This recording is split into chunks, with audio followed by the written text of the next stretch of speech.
Good afternoon, everyone. It is my honor to introduce Jason Tartick, who has one of the top business podcasts on Apple and Spotify called Trading Secrets.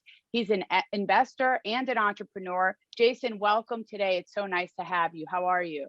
Bess, I'm doing so well. It is so good to be here, and it's a pleasure to talk to everyone here at Brown Harris Stevens. So thank you for having me, and it's always so good to see you, and I'm excited about our conversation today. Thank you so much. Well, Jason, tell us a little bit about what influenced your decision to leave the corporate banking world and enter The Bachelor. Tell us about that.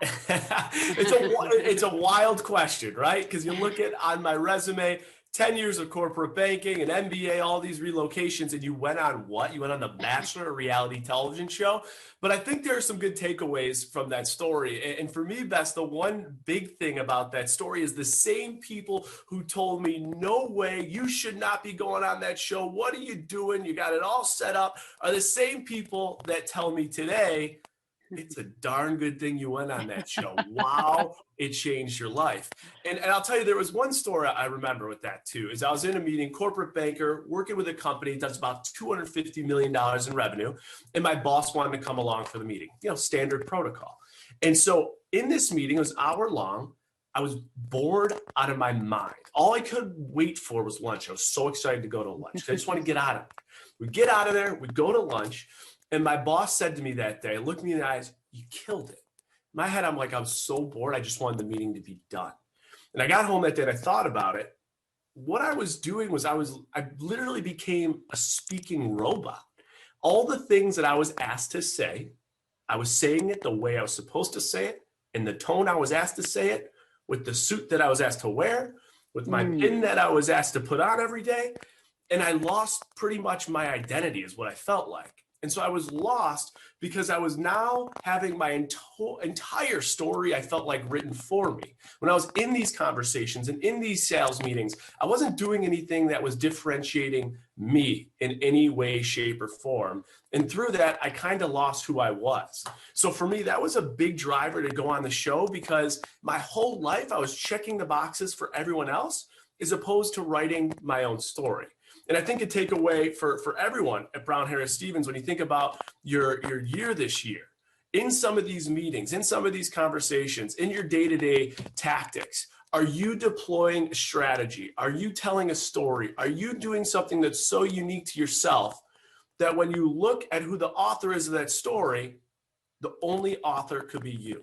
Because for me, for so many years, the same banking meetings that I participated in with the same tone and the same language and the same mission, the repetitive plagiarism, any author, any banker in the country could have been doing exactly what I was doing. And that was part of the reason I took a wild detour and went on a reality television show. I love that story. I mean, that's such an inspiration. There's a saying that says the future belongs to those who believe in the beauty of their dreams. I think Eleanor Roosevelt said that, and that's, you believed in yourself. And so that's a fantastic story, Jason. So you went on The Bachelor, got a lot of, obviously attention for that. How did you pivot and turn that into this big business that you have? You have a huge following. How did you go about doing that?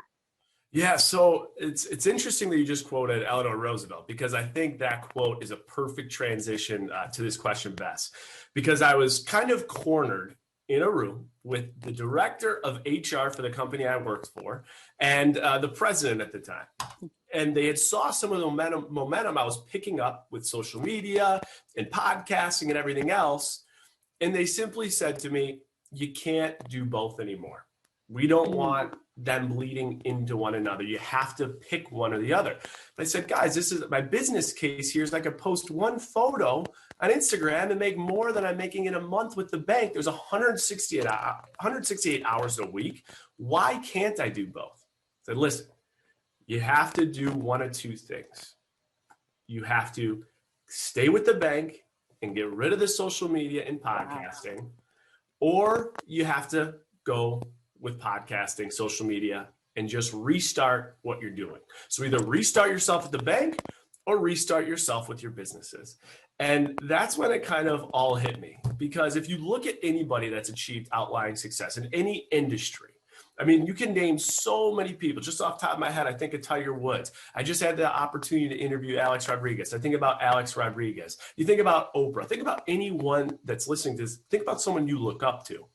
I promise you, throughout their career, they have consistently restarted, reinvented, rebranded, and detoured the path they were on to get to where they are. Every one of them, when you read their stories. And so the irony of the whole thing is they suggested that I restart my career at the bank and get rid of everything else. And I did the polar opposite. I started a company called Restart. And so with that, from building this brand and doing it consistently and doing it thoroughly, we now have a financial trading app. We have a weekly newsletter. We have a networking group. We have a podcast. It's one of the top charting podcasts in the business segment. We have merchandise. We have a 2-book series deal with HarperCollins. The list goes on. So what I'll say is, if you think about restarting your approach to what you're doing and how you're doing it, it's amazing the results that can come from it. Wow, that's some story. You know that real estate agents, that they are entrepreneurs. They're CEOs of their own businesses. So, you know, it's hard sometimes to motivate yourself, the self-talk. Like, what are you telling yourself? How do you get yourself out of a slump? And agents only get paid for results. If you can imagine, they can work on something for a year to have someone, you know, the whole deal fall apart or someone not be loyal. And so it's a lot of that. So how do you, as an entrepreneur running your business, what's your self-talk? How do you motivate yourself? Yeah, and then that's such a unique thing about the real estate business, especially with what you guys are doing, is that you are your entrepreneur. There is no cap for what you're doing. All the creativity and identity that I talked about, everyone can do it in their own way, which is so unique. But that is the answer to the question you just asked me, is that every single person sitting here today has to do some deep dive thinking about what it is that's going to wake them up and drive them. And so I know that's a very cliche thing to say, but I can tell you with some people that I've interviewed and the stories I've learned from them, they've all done it successfully. Let's think about Mark Lowry, right? Mark Lowry is the former CEO of Walmart, had 2 companies he exited. He's a multi-billionaire, now owns the Minnesota Timberwolves. Do you think Mark Lowry is motivated by money? If he was motivated by money, he would have been done a long, long time ago, had his own private island, private jet, and did whatever he wants. He is motivated by impact. He's motivated by legacy. Rob Dyrdek from MTV. I'll tell you a couple stories about him throughout this conversation. But Rob Dyrdek doesn't have a quarterly business plan. He doesn't have a 6-month business plan. He doesn't have a 2-year business plan. Rob Dyrdek has a 500-year business plan. Why does he have that? Because the legacy that he wants to live, when every human that comes out with the last name Dyrdek, they're going to know that he has created a system for them to live the happiest life. So as you guys are going out in the field every day, and every single one of you are doing things differently and trying to maximize the results, you really have to figure out, what am I doing this for, and why am I doing this for, and what is just greater than the dollar amount? What is greater than hitting the sales quota? Is it my name on my former university? Is it creating a charity that's going to have impact after generation of generation? What is it going to be that's going to differentiate you and has to be identifiable to you? For me, I wake up every single day and work my tail off from morning to night. 10 times I worked harder as a corporate banker, because I never want to work for anybody but myself. I never want to be in a meeting again like I was, where I'm bored and I want to get out. And so for me, I've identified that's what it is that keeps me going every day, every night. And for every single CEO, because you're running your own business at Brown Harris Stevens, identify what that is, and 2022 will be a massive year for you. Yeah, you're talking about purpose. You know, you have to have a purpose and a focus. It can't just be about, the results or just a profit. It has to be something bigger than that. So social media is a big thing for agents today, and they're trying to build their social media accounts. We just hired the #1 TikTok, this young woman in real estate. And so how do you suggest that agents build their social media following? What tips can you give them? Okay, so social media is a monster business. I'm glad you asked this question, because the biggest thing I want to tell everyone is that your following does not matter. I know you're going to say, oh, no, you got to have millions of followers. It does not matter. I now run a social media talent agency. We rep influencers from Kevin O'Leary on Shark Tank to some people that have 5,000 Instagram followers that just do food reviews. And so what matters is, how well have you built a community? How well do you know your community?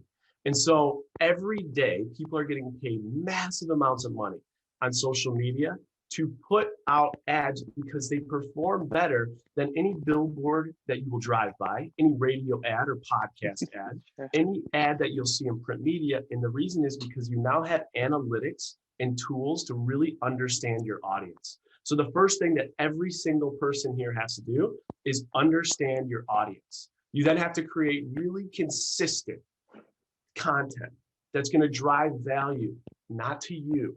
You're not going to be saying things and putting things out there that you think are good. It's all about your audience. And just like in sales, the same tactics are used with our influence and myself every day to drive those results. And those are things like in the first 3 sentences, are you saying something with a fish hook? Are you saying something that is engaging your audience? Have you thought about selling your home today? Now you're interested. Right? Like, what is the biggest issue with people that are buying today?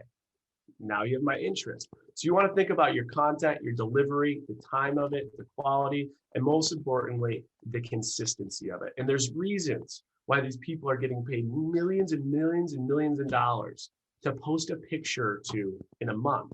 And it's because they know their audience, we know their demographic, we have analytics, and they all have a plan for what they're posting, how they're posting, and the impact from it.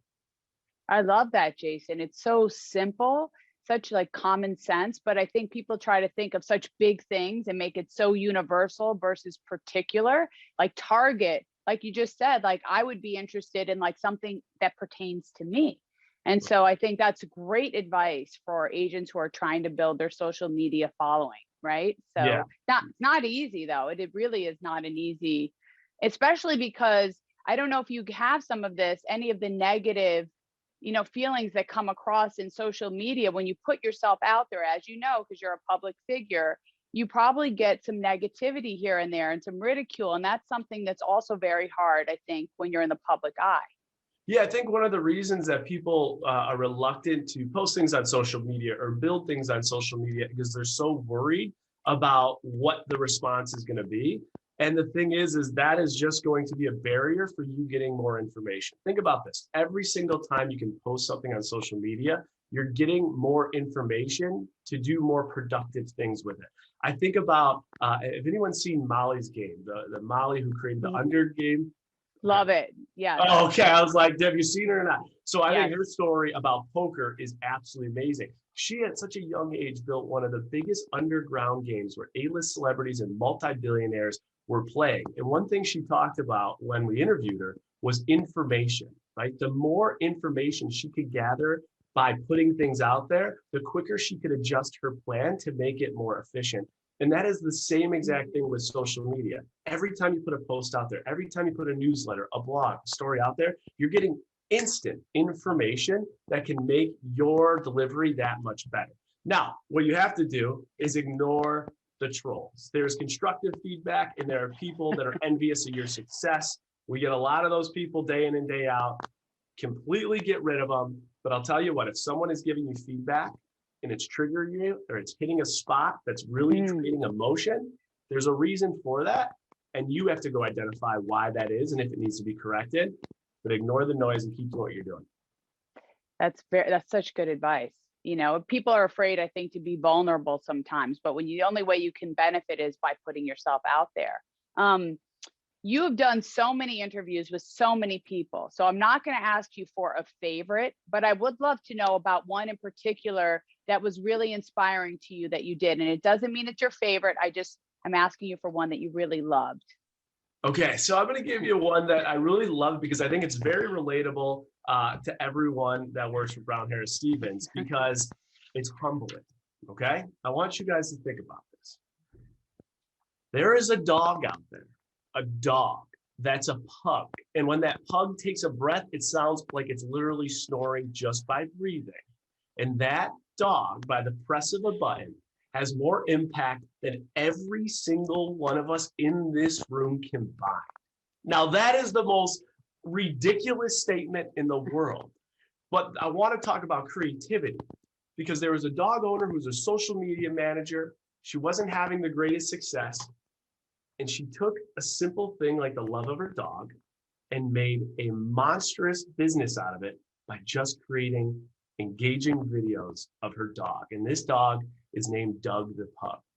This pug has over 1 billion views on social media, has over 20 million followers, is a New York Times bestseller, has voiceover in Netflix, has its own sketcher line, has been on a world tour where thousands of people, even in London, stand and line up to get a picture with Doug. And the reason I tell this story is because it's one of the most humbling, because if someone with an idea in a camera and an object like a dog can create this type of impact across the world, what creative flow can you get going to make an impact of what you're doing and how you're doing it? And she had no notoriety. She had no fame or platform. She didn't have a reality television show. She had a creative idea, an editing software, a camera, and her dog. And that dog has been on Justin Bieber music videos, been in movies with Katy Perry. And so from her grit of making networking enjoyable and getting creative, she had a ton of success. The other person I got to tell you about, because you guys are all CEOs of your own business and you're selling every day, and you're coming off the biggest year in real estate sales that we've seen historically, is Gary Vaynerchuk. Now, everyone says Gary V, that's got to be cool. You're probably talking about NFTs and crypto. That's your takeaway. That's not my takeaway.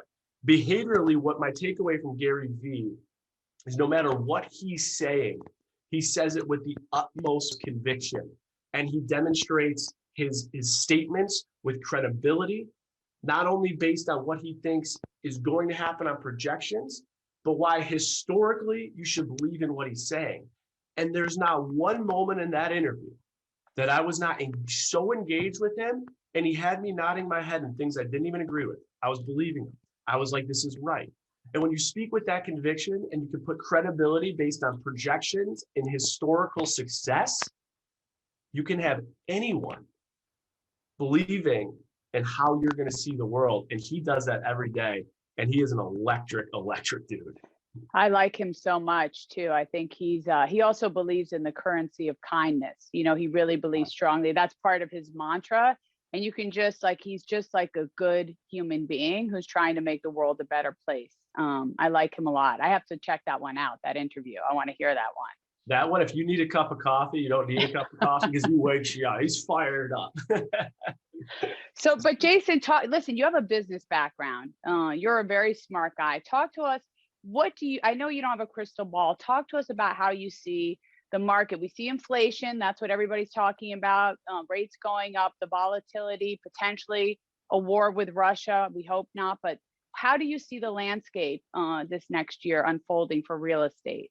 Yeah, I think you came off historically one of the best years in residential real estate, right? Like, it was the strongest year for single family homes to be sold. The number of homes that were sold in 2021 were the highest in 15 years. But if you look at what a lot of the analysts and some of the really, really unbelievable people within this industry are saying, is that 2022 is going to be very similar. And if you look at everything that's happening right now, we still have lowest unemployment rate since pre-pandemic levels. We're at 3.9%. Think about foreclosure rates. Those are at historically lows. And not only that, but everything is trending with question because of inflation, right? CPI is at about 7%. We know that the Fed is saying there should be about 7 interest rate hikes by the end of 2023. But that being said, this is still a seller's market, and everything is moving for the seller. And so what I'm going to say to what's really important to your brokers is that there's 2 ways to look at every deal. There's a reason to do the deal, and there's a reason not to do the deal. And I think you said it best. No one has the crystal ball. Everyone is still wondering what will happen.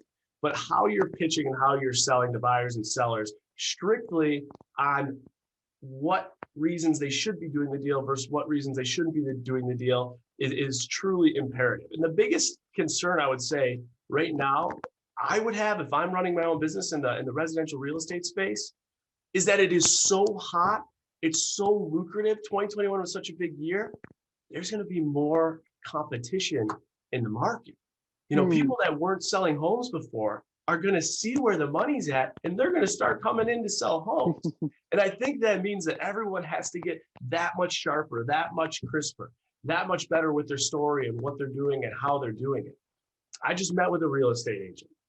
And what I don't want to hear from my real estate agent is this, oh, well, we're being told this and this. I was told, well, we have this group that like educates us and they tell us this is what should happen. I want that person to say, I know what's going to happen. This is why it's going to happen. I know this better than anyone in the market. There's literally not a street in this city that anybody knows better than me.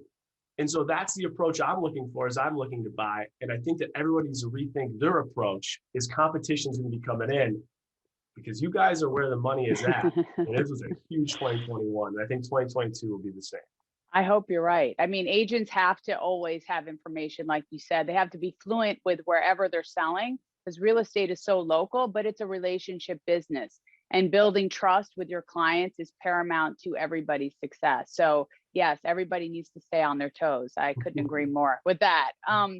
Jason, who are some of the people that you look up to? Who are your mentors? Yeah, so one person that I really look up to, and he was another individual I got to interview, was Rob Deerdeck. And one story I love to say about Rob is that he has a measurable system for what he does every single day. I mean, this is a guy who has exited 17 companies. He was making $125,000 per episode on MTV's Ridiculousness. He negotiated ad placement rights into MTV. So every time you see a product, he's getting paid for it. His story is incredible. And I already told you about his 500-year plan. But one thing he does is that he said, with all my businesses, I hire these consultants. These consultants will come in and tell me everything I need to do to optimize every single line item. Why haven't I done that for myself?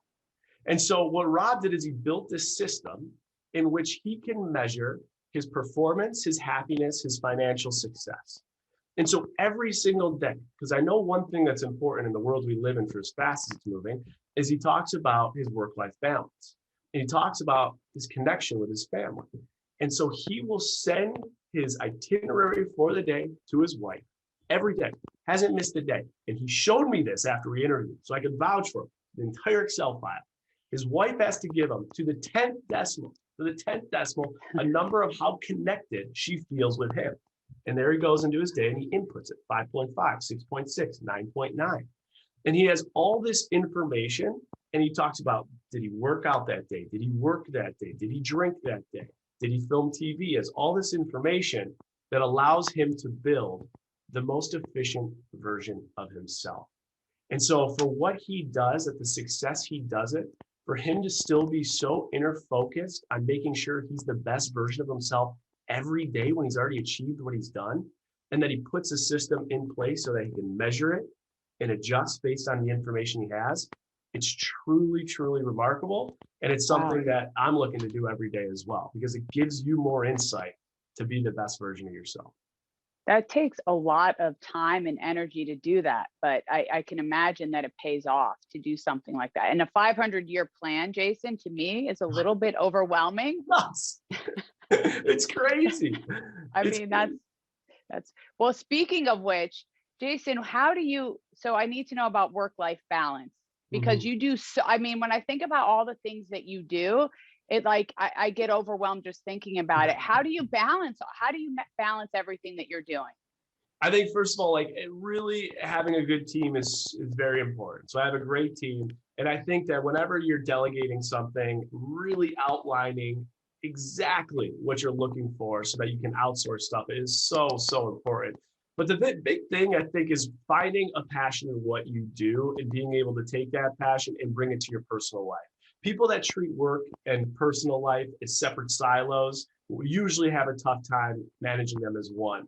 But like I always say to people that are lost within their work, look at the things that you do for fun. And behind the things you do for fun, there are so many jobs within those areas that you can find a profession. So for every single broker out there, think about all these super exciting things you're doing on a day-to-day basis. And for every single transaction you have, there has to be some type of interconnected passion. Maybe it's your client that has unbelievable fashion and you're really big into fashion. Maybe it's a client that owns a sports team and you're really big into that particular sport or team. There's so many things that you can pull from to make your work intersect with your personal life. And I think about Caitlyn and I. Caitlyn right now is on Dancing with the Stars tour for 3 months. And I'm moving in 100 different directions. I have a book tour coming out. And so we'll see each other the next 3 months, probably on average 3-4 times a day. But how are we still staying connected? Because the stories we're telling day to day, and when we're intersecting our work life and our personal life, it has to do with things that we love, things that we're passionate in. And so I think making sure that you're treating your professional life and your personal life, honestly, as is a blend, is like a global approach as opposed to silos, really helps with the balance and overall productivity. Tell everyone about Caitlyn, who is your fiance. No? Yeah, so Caitlyn is my fiance. So her story is it's another wild one. She always believed in her talent, first her comedic talent and her ability to be on stage, but her whole life was told no. She was a dancer, she was told no. She wanted to get into TV, she was told no, but she kept pursuing jobs that gave her strictly the cash inflow to continue to do what she knew what she was meant to do, and that was to entertain. So she was doing stuff, she was managing bars, she was managing restaurants up until 28, until she got her break to go on the show Bachelorette. And she was one of the funniest cast members to ever go on Bachelorette. She became the Bachelorette. And from that, she built a very successful podcast, which has gone on tours all across the United States. She has a wine label. She has a hair accessory line. Her dream was to always be a dancer. She was told no her whole life. She kept telling the executive of ABC, put me on the show. You won't get what you want unless you ask for it. 5 years later, they put her on the show. She wins the show. She's a Dancing with the Stars champion, then goes on tour with Dancing with the Stars. And one of her big goals is to continue to host television shows. And one takeaway from her that I'll always continue to do is when you want something, even though it sounds ridiculous, when she told me that she thought she was going to go on Dancing with the Stars and won it, I was like, hey, they've never taken someone this far back from a show and put it on. It's not going to happen. She continued to ask for it and she got it. She asked to be the host of The Bachelorette. She's now the co-host of The Bachelorette. There's a lot of stories to be learned from her story, but it's persistence, manifestation, and asking for what you want. She's had a lot of success with it. I love that. I love that Caitlyn has that perseverance. She has grit. You know, grit is one of the most important things, that perseverance and passion to fight for what you want. So you guys together make me feel like a slacker. Because Jason, seriously, like all the stuff you guys are doing, I just want to go home and spend time with my dog, and you guys are like out there like taking over the world. So and now we're going to talk about your book. It's called Restart Roadmap. Tell us about that. When can we get it? I want to hear about this.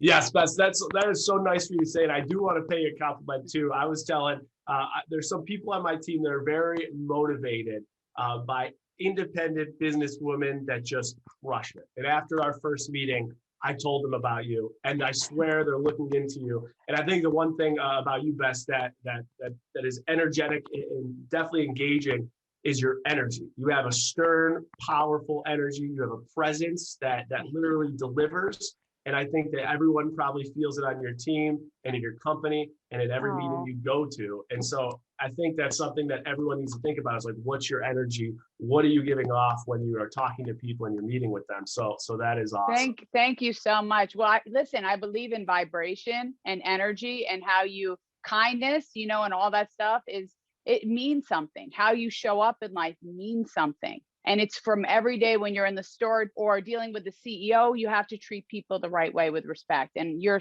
the same kind of a guy. So thank you for that, Jason. That truly makes me feel wonderful. I love it. Amazing.